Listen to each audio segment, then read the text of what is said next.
watching ETVN Philippines.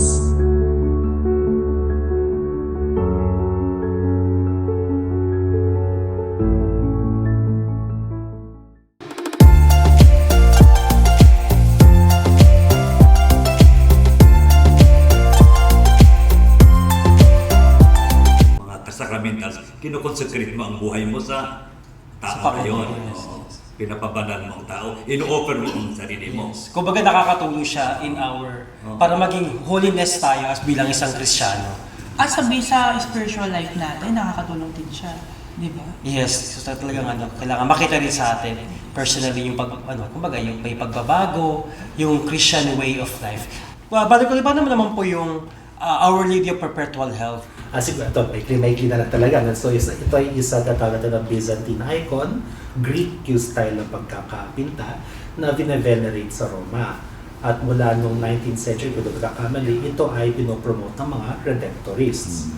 So, kumalat yung devotion dito, lalo-lalo na sa Pilipinas. So, we are among the countries that are most devoted to Lady of Perpetual Health.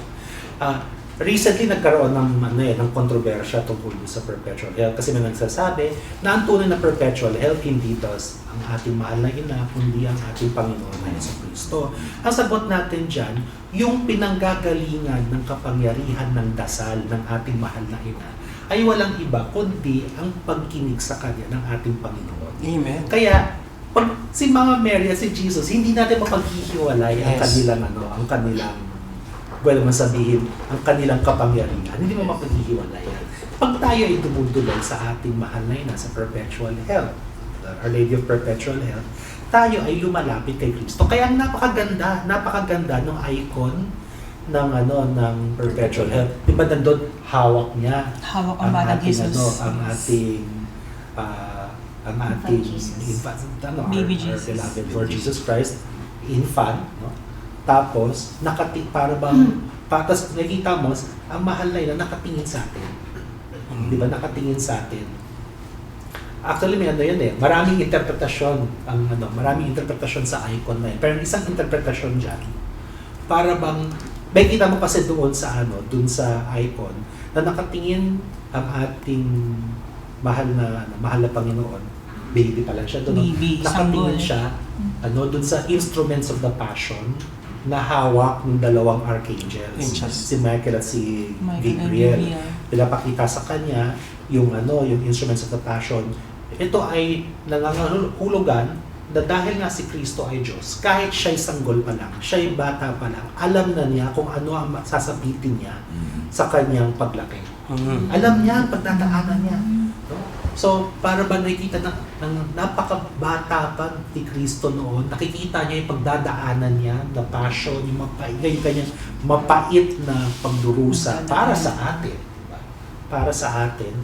At dahil doon, nakahawak siya sa ating mahalay na parang humihingi siya ng comfort, ng tulong. Parang, Mami, makikita mo, kahit na hindi ganun ka-emotional yung icon, yun yung lumalabas na mensahe. At ang mahal na yun, nakatingin, hindi kay Baby Jesus, kundi sa nagdadasal. Na para bagang sinasabi, ito'y nangyayari sa aking anak. Ang aking anak ay naghihinagpis dahil sa inyo. Sa inyo. So, para bang huwag niyong baliwalain yung paghihirap ng ating Panginoon. Kaya actually challenge yun yung icon of the perpetual health is a challenge. Hindi lang pupunta ka doon kasi may kailangan ka, tapos pag nakuha mo na yung kailangan mo, pupunta ka ng Baclaran, papasalamat ka, tapos thank you Lord, till next time I need you. Goodbye na. Pag may kailangan ulit sa akin, tsaka lang babalik sa inyo, pero hindi ganon. Dapat pag tayo tinulungan ng Panginoon, at kahit na hindi tayo makatanggap ng sagot sa ating dasal, dapat nandun yung commitment natin na lumapit palagi sa ating Panginoon.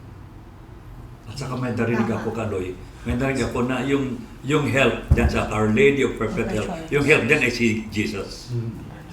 Our Perpetual. Sino yung nabibigyan ng health? Ang Diyos natin.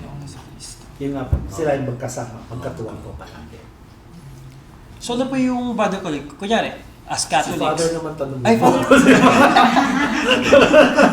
Father, sige po, ano ba yung mga bilang isang pare? Siyempre, naniniwala po kami na you suggest na pray rosary, wear the scapular, and have devotion to Our Lady of Perpetual. Ano ba mga siguro mga benefit yun bilang isang mananampalatayang Katoliko, Father? So, at isang rosary kasi, napapalapit tayo sa kay Jesus, no? So, of course, you grow in virtue.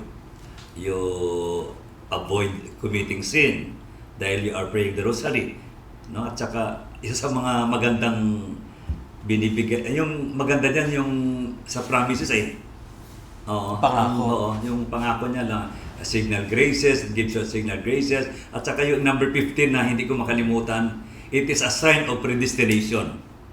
Okay. Kaya isa pa, Kaloy, ang dahilan bakit ako nagdadasal ng rosary, dahil so ano yun sign of predestination. Hindi kasi save ko na Basta gawin mo lang yung everyday at sinasabuhay mo yung ng rosary.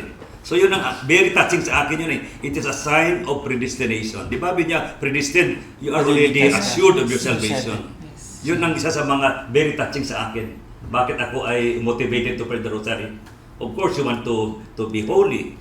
So you want also to be saved, di ba? Yung gusto natin maligtas. So talaga, may assurance talaga ng kaligtasan sa langit. Sa mga nakikinig po sa atin, pwede niyo pong hanapin sa internet yung tinatawag natin na 15 promises of the Virgin Mary to those who recite the Rosary.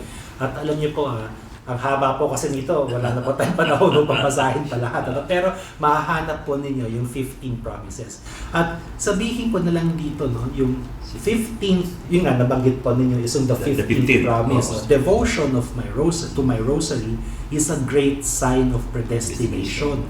At meron din po dito, I have obtained from my divine Son that all the advocates of the rosary shall have for intercessors the entire celestial court during their life and at the hour of death. So pag tayo nagdadasal ng rosaryo at tayo ay advocates ng rosary, ibig sabihin ating talagang kinakala, tinuturo ang pagro-rosaryo, pag-promote ang pagro-rosaryo. Pag tayo po ay namatay, tayo po ay ipagdarasal ng lahat ng mga anghel at ng mga santo sa langit. Siyempre kasama na ang ating mahal na ina. Yes.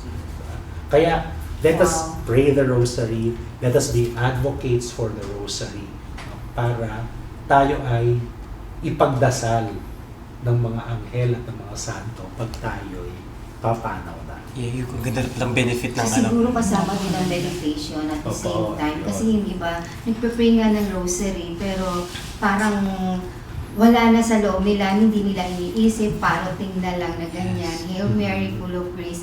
Pero bawat beads nun, kasi di ba nandun yung life and ni Jesus Christ, yung mga buhay niya, mga nangyari sa kanya. So, nandun siguro napakahalaga yung meditation para nananamnam talaga natin, this is the rosary. Yes, kumbaga we mean what we pray or we mean what we say sa rosary. Hindi yung katulad ganun sa jeans para natutulog lang, di ba? Di pwede ganun. Kaya actually natin binabanggit yung mga misteryo. Di ba? Every decade, every 10 Hail Marys, one Our Father, 10 Hail Marys, and one Glory be. May tinatawag po tayo na mystery. So meron po tayo the 20. Ngayon kasi 20 mysteries of the Rosary na. Ang ano talaga nun, ang intention talaga nun, pag dinadasal mo ang isang decade, pinagninilayan mo yung misteryo na binanggit mo. So for example, kayo nagdadasal the scourging at the pillar, sabihin natin, iniisip mo yung paglalatigo kay Kristo nung siya'y undergoing His passion. So ganun po talaga yung dapat na ginagawa. Hindi naman kailangan na sobrang lalim, no? Sobrang lalim na talagang lost in your meditation, na hindi naman po kailangan ganun. Lalo na kung kayo'y nag-group prayer. Diba? Hindi kasi, kung nag-group prayer, hindi naman kayo naghihintayan diba? You're all at the same place. Pero yung isipin mo man lang, i-call to mind mo yung misteryo na iyong pinagninilayan. Kaya sa totoo lang, ang pagro-rosaryo ay isang challenge para ating alamin ang ating gospels. Dapat alam natin ang buhay ni Kristo enough such that kayang-kaya nating i-recall kung ano yung 20 mysteries na yun. Although yung kahit yung yung assumption, although walang diretsang description ng assumption sa Ebanghelyo, nandun siya sa Revelations chapter 12. 12:1. Yes. The woman clothed Clothed with with the the sun. sun. Yung gamitin yun to meditate on the assumption and also on the coronation of the Blessed Virgin Mary. So, sa totoo lang, may isang apparition, tatawag doon ay Cuapa, sa Nicaragua, noong taon 1980. Ito yung isa sa mga apparition ng ating mahal na ina na hindi ganun kakilala. Pero siguro dapat mas pakilala pa. At doon, sinabi ng ating mahal na ina, na dapat pag nagro-rosaryo kayo, binabasa nyo rin yung passages, yung citations mula sa Biblia, patungkol doon sa misteryo. Sa misteryo. Oo. At nakakatawa doon eh. E di syempre kasi yung visionary, hindi niya alam yun, hindi niya alam na biblical ang rosary. So sinabi niya, saan ko hahanapin yung citations tungkol sa mysteries? Ang sabi na mahal na ina sa kanya, hanapin mo sa Biblia. Kumbaga, ang challenge, ikaw yung magbasa. You read the Bible. Yes. Kasi totoo lang, ang rosary hindi po kalaban ng Biblia. Yan. Amen. The Yes. rosary is a very biblical prayer and it Amen. should lead you to the Bible and the Bible should lead you to the rosary. Yes, So, amen. Kasi tama naman eh. Kumbaga parang if you're meditating the Holy Rosary, you're also meditating the Bible itself, di ba? Kumbaga, sinabi ni Brother Kaloy, it's all about the life of Christ. Hindi naman buhay ni Summary na siya eh. Yes, hindi naman buhay ni Maria. Kumbaga, ang bida pa rin si Jesu Cristo sa Rosario. Lahat nga ng devotion natin kay Maria, hindi naman tayo lumilis sa ating Panginoong Jesucristo, kundi pinapalalim pa natin yung relasyon natin kay Jesus. Yes, amen. Kumbaga, sa mga magandang example yan is kunyari, kung mangliligaw ka sa isang babae, syempre, ang una mong liligawan ng kanyang ina, di ba? Para makilala mo yung tunay na katauhan ng nililigawan mo babae. Ikaw, naligawan ka na ba, sister? Hindi pa. Wala. Wow, ganda! At saka share ko lang din, yung Guys, sa... she's single. At saka share ko lang din yung sa rosary, di ba? Parang sinasabi kasi ng mga kaibayo natin sa pananampalataya na yung rosaryo daw ay tungkol sa buhay ng mahal na ina. So hindi po totoo yun. Ang rosaryo po ay nilalaman po ng buhay ng ating Panginoong Jesucristo. Yes. Di ba? Yung misteryo ng kanyang di ba, ang kanyang pagkapako mula kanyang pagkabata hanggang sa pagkapako. Nandun po yung kanyang buhay. Hindi lang po buhay ni Maria yung minimeditate po ng mga Katoliko doon, ng mga Kristiyanong Katoliko po. Yes, tsaka Diba? ang rosaryo nagsisimula sa Our Father, di ba? Yes. Kumbaga kay Kristo sa Diyos, nagtatapos din sa Diyos Ama Yun yung po kasi rosaryo. inakala ng ibang kaibayo natin na yung rosaryo daw ay para sa Inong Maria. Nakafocus lang kay Maria. Yeah, yes. Hindi. Yes. So, Hindi po Father ganun. Kaloy, may nalaman po kayong mga, kasi maganda naman yung mga meditation prayer, Yes. pag-salt scapular, tsaka yung paglapit sa Our Lady of Perpetual Love. May nalaman na po ba kayong mga miracles of the record? Ay siguro kung meron kang sa pag-uusapan natin, gusto ko marinig mula sa inyo. Ano ba yung mga kwento? Kayo magkwento. kayo. Personal na kwento. Yung mga personal na kwento. Yes. Yung paano kayo natulungan ng ating mahal na ina. Sa pagdadasal, kung gusto ako sabihin ko na. Pero, ayun, ano ba yung mga naging hiwaga, naging milagro, o kahit yung simpleng tulong na natanggap ninyo pagkatapos ang inyong pagdasal Ng sa Santo mahal na ina. Rosario. Siguro tayo magkwentuhan tayo. Kasi sa totoo lang, sa internet, sa social media, ang dami na natin makikita ng mga kwento ng mga milagro. Pero siguro maganda pag-usapan natin yung sa sarili natin buhay. Personal life. Oo, tama. Ikaw sis, may share ka ba sa akin? Dahil you are Dominican by heart. Dominican by heart, Benedictine by brain. By mind. Hindi, ako naman share ko din sa yung pagdadasal ng rosaryo. Yung sa pagdadasal ko ng rosaryo kasi, parang pag nagdadasal ako ng rosaryo ay nakakakuha ko ng parang kapayapaan sa puso. Yun na lang din siguro yung parang mai-share ko na pag nagdadasal ako, parang mas lumalalim pa yung spiritualidad ko. Amen. Mas lumalalim pa yung parang pagkilala ko sa sarili ko bilang isang Katolikong Kristiyano na sa pamamagitan ng rosaryo ay ating nakukuha yung parang grasya na nanggagaling sa ating Panginoon. Amen. So, sister po? Ako naman, every time na nag-pray ako ng rosary, nag-grant yung prayers ko, yung wish ko talaga. Kaya, Wow! yung mga wish kong yun, Sana nadagdagan. So pag may feeling po kami, Oo. sa inyo namin dadaan. Nag-grant mo sa kanya eh. Talaga, yung prayers ko. ko. Siyempre, yung prayer ko, possible, hindi naman yun. Alam ko yun makakatulong. Siyempre, di ba, may mga prayers tayo. Sabi nga, bakit ganun hindi nag-grant yung prayer ko? Siyempre, baka yung prayer mo is makakasama sa'yo or hindi pa panahon. Mag-wait ka lang. Meron talagang nakatakda na araw para ibigay sa iyo ng Diyos yan. So, yun naman po yung sa akin. Sabi ko nga, kadalasan po kasi para sa health, ayan, sa mga souls, sabi ko hanggang conversion, yun po yun. Natatandaan ko po kasi nung high school pa ako, ay ang tagal nito. Ano po yan? Ano pong year yun? Yun, sabi ko kasi pagka yun, after ako sa soul, yung ganyan, magtatakas nga ako sa klase ko, and then may makita ako na estudyante na pakalat-kalat na kahit na yung schoolmate lang ba, ayain ko siya, baka mamaya pwede ka mag-grocery tayo ng ganito, yung ganyan. So, mas na ko yung soul niya, nahikayat ko siya. So sabi ko, alam ko, ito ay para sa Diyos. Amen. Diba? Kaya, granted, hindi para sa akin usually yung prayer ko, para sa iba. Yun ang sa akin ng rosary. Kaya sabi ko, lahat ng prayer ko na ibibigay, yung wish ko nag-grant. Yan yun. Yes. Saka may i-share lang po ako, no? Naglabas ang EWTN, wow, sounds like ETVN, EWTN, about sa research. Ito, pwede niyang yan.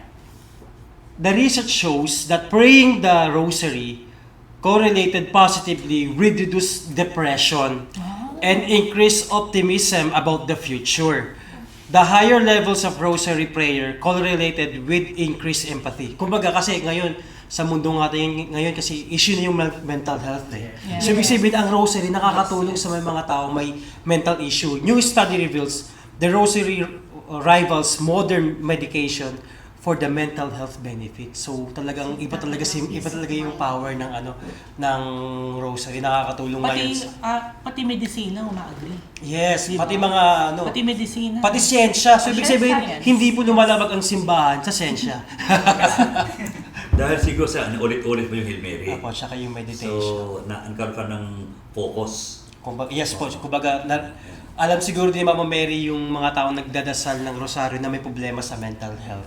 So tinutulungan niya rin. So talagang proven talaga na may kapangyarihan ang Santo Saka Rosario. sa 15 promises, Kaloy, nandun yung pangako ni Mama Mary sa 15 promises mga grasya doon. Kaya isa sa mga rosary, yun, pinupromote ko talaga ang rosary. Yes. Dahil sa pangako ni Mama Mary dyan. Ito sabi dito, the soul, ito, promise number 5. Basta hanapin na lang po sa internet yung Hanapin na lang po. list of 50 kasi napakaganda po talaga. Nasa Google po lahat. Basahin, pero Nasa Google. babasahin ko yung number. Yung nagpo-promote ng rosary. Mayroon sinasabi dyan eh. Oo nga po,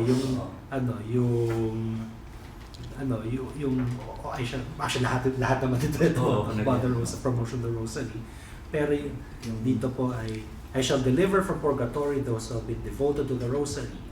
The faithful children of the rosary shall merit a high degree of glory in heaven. Tapos, nandito yung, the soul which recommends itself to me by the recitation of the rosary shall not perish. So marami pong iba. Marami po talagang gandang pangako. At siguro, nandun na rin kasi panadadasal ka ng rosaryo ng taimtim. Hindi naman hindi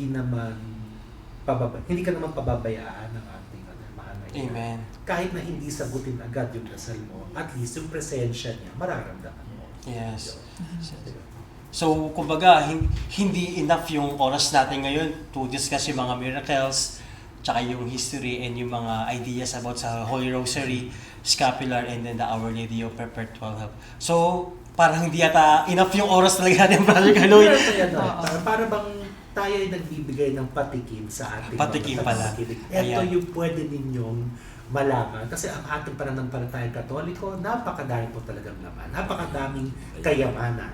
Yes, so yes, Ating tama, pwede. tama si Brother Kayamanan, Beno. misteryo. Yes. So ibibigay po namin sa inyo yung bola, talagang bola, no? Kumbaga, mag-research din kayo. And syempre, habang nagre-research kayo, syempre, magdasal din ng Santo Rosario, tsaka magsuot din ng scapular. And mas lalo pang lumapit sa ating Inang Maria, di ba? Sister Johanna? Ayun po.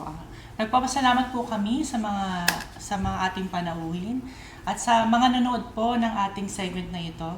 Maraming salamat po. So bago po tayo magtapos, dahil nga nandito si Father Ben, mas maganda na magtatapos tayo sa isang magandang pagkatapos na panalangin. Father Ben, prayer po. Okay. In the name of the Father, the Son, the Holy Spirit, Amen. Heavenly Father, we praise and thank you for giving us this opportunity to discuss our faith, especially our love for Mama Mary, especially the Rosary. Thank you for giving us this opportunity to discuss the mysteries of the Rosary so that we can understand the role of Mama Mary in our lives, that she is with us to bring us to you more closely. We ask this through Christ our Lord. Amen. And the Father, the Son, those. Yes! Woo! Tapos na naman ito ang episode. Maraming salamat po sa mga nanood ng Catechus dito Yes! po sa Napaka naman natin yan. TVN. Yes. So, salamat ulit sa ating guest, speaker, si Father Ben. Father Grabe, Ben. sobrang blessed tayo ngayon. And syempre, salamat sa magandang sharing ni Walking Dictionary ni Brother Kaloy Balan. Napakahusay. Dami ko talaga natutunan, hindi lang ideas, also application to be how to be a good Catholic Christian life. And syempre, salamat sa mga kasamahan kong Catholic Faith Defenders, Diocese of Cubao. Sister? At maraming salamat po sa ating bisita na mula sa Mary Health of Christian Crusade. Yes, lapakan natin. At manood po kayo sa susunod na episode natin. Comment down below, share, at mag-comment po kayo sa mga katanungan nyo po sa ating tungkol sa pananampalatayang Katoliko. I-share nyo po at mapapanood nyo po kami sa Facebook, YouTube, sa mga darating po na ating episode. At ang ating pong next episode ay tungkol po kay Saint Mary Magdalene. Wow, Maraming meron tayong salamat. bagong pagchichismisan. Yes. So muli, maraming salamat po sa aming faithful viewers. And we are Catechus! Woo!